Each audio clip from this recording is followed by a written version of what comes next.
Throughout Liberia's coastline, a diverse ecosystem that provides a livelihood to about 60% of the country's population. For generations, Liberians have been fishing in the Atlantic Ocean to feed their families. We have a serious water pollution. You see, the livelihoods of Basa survive on the ocean, but the water has been polluted. You see, the fishing work that core business. The first time when I started fishing, I can't see they down here. But the past time on the zipper is not anything. As fish is getting scarcer, coastal populations are looking for new ways to make a living. For many, sand, used for construction, is the answer. Increasingly, sand mining has become an income-generating activity. However, it comes at a high cost: coastal erosion. Sand mining leaves coastal areas less protected, vulnerable to storms. I know a few years ago, when I was in school here, the ocean was way back. We had some friends and family members that had a building the way the ocean is now, and those buildings are all being swept away. If left unregulated, it can have lasting detrimental effects on the coastal ecosystem. What first seemed an easy way to secure a living ends up threatening the existence of coastal communities. Sand mining is only one of the many challenges resulting from increased human pressure on the ecosystem. There are a lot of challenges, especially along the coastal belt in our own locality. The living conditions of the people are highly deplorable. Other challenges include the dumping of waste, oil spills, and illegal fishing. To address these threats, government has developed strategies, laws, and regulations that need to be complied with. To verify whether this is the case, the General Auditing Commission of Liberia decided to undertake an audit on coastal and marine management. This work was supported by the African Organization of English-Speaking Supreme Audit Institutions, AFROSAI-E, with the assistance of German International Cooperation, GIZ. AFROSAI is our mother body for Africa. They do cooperative audits. We have a fairly long coastal line. We are below sea level, and this is why we agreed to be part of that audit. From this, it became apparent that Liberia is currently not effectively managing its coastal and marine areas. A lack of adequate policies, as well as poor marine surveillance and inspection mechanisms, have been identified as areas of concern by the auditors.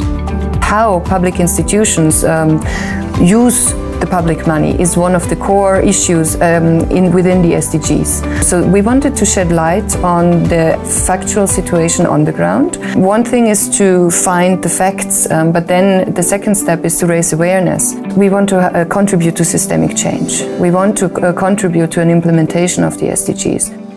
The General Auditing Commission of Liberia has made several recommendations to alleviate these concerns.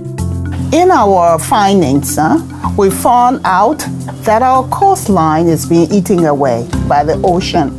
We found out that sand mining without proper monitoring is damaging our waterways. One thing is clear. Work needs to be done to ensure that the United Nations Sustainable Development Goals are met.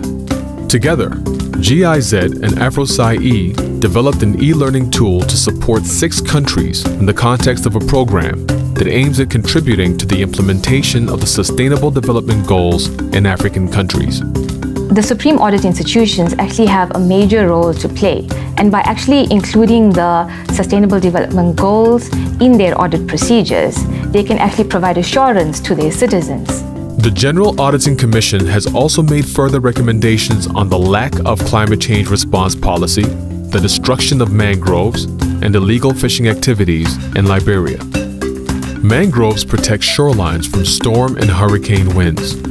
Equally important are marine species which provide food, medicine, and a livelihood for many, also drawing in tourism and providing recreational activities for a countless number around the world. For settlement, they're cutting down mangroves. They don't know the importance of mangroves. They see the wetlands as wasteland. They are very unique ecosystems used to balance the ecological chain.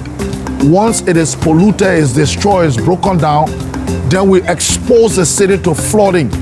Chemicals, use of explosives, and use of unauthorized fishing gear could lead to a depletion of marine resources and habitats if left without proper inspection and control. Government has enacted a new law to curtail illegal fishing, but controlling that the laws are effectively applied is a challenge.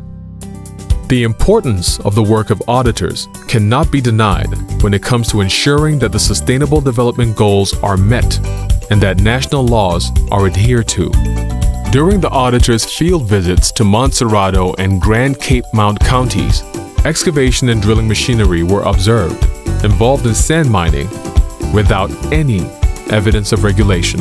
Almost 2/3 of our population live along coastal cities. And if we do nothing much to protect those coastal cities from being eroded, some of these cities could be wiped up in the not too distant future. With regards to offshore oil spills, there is currently no policy or strategy in place to manage and contain such, as well as other pollution and degradation to Liberia's territorial waters. A national oil spill contingency plan is just being completed. However, a wider integrated approach needs to be followed regarding marine pollution. The audit has helped us in several dimensions as regards to having an integrated approach when it comes to marine environmental management. Our shore-to-ship interface is much better than ever before. We have one of the highest standards when it comes to safety and environmental compliance. In order to assure that all issues are addressed coherently, the General Auditing Commission recommended that international regulations and policies on marine management should be incorporated into a single national policy addressing coastal and marine pollution. Coastal zones are very fragile environmental zones, and they are very important for the well-being of the population. They're actually crucial for Africa and for Africa's development and growth. If we don't take care of our environment, the little that we can do as Liberians will help us. And we are doing this not just for us now, but for generations to come. Good financial governance is essential to strengthening government accountability, ultimately leading to change and ensuring that development goals are met. Ensuring that the coasts are sustainably managed will require the contribution of each and every citizen. Citizens need to learn about the impact of their actions on the environment.